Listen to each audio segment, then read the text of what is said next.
Diyos marhay na hapon. Ako si Mark Mendoza. Uya ang bareta sa oras na ini. Bangkay kang sarong 12 anyos na aking babae na pinagtutubudang pinaglupigan na diskubre sa barangay Mambulo, Nuevo Libmanan, Camarines Sur. Ang detalles aramon ta sa report ni Jerome Breeze. Gadana kan madukayan kan mga residente en saruga 12 anyos na babae sa Mambulo, Nuevo Libmanan, Camarines Sur kasubagong aga asin pinagatutubudan na piglugusan.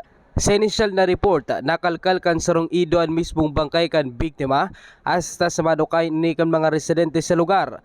Inahalat pa man ang resulta kan autopsy kunin ni piglugusan. May pa nin pinapalwas na opisyal na pahayag ang Philippine National Police katakod ka na sabing insidente. Para sa GNN-TV 48 Naga, Jerome Breeze, Newsbreak.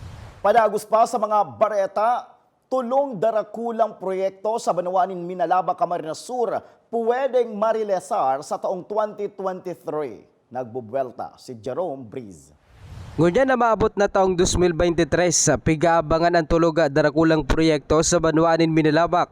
Ini ang pigbuyagyag ni Mayor Chris Lizardo na tulong darakulang proyekto ang inaabangan sa Banuan sa masangling taon na kabali na ang sanitary landfill, water treatment facility as in tourism site.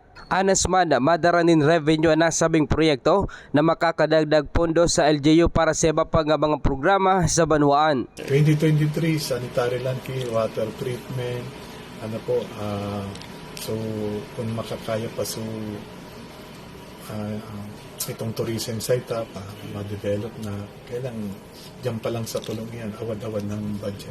And gabos po yan economic enterprise. So, madarang dagdag na revenue, dagdag na trabaho, oportunidad sa Lambang Minalabakin.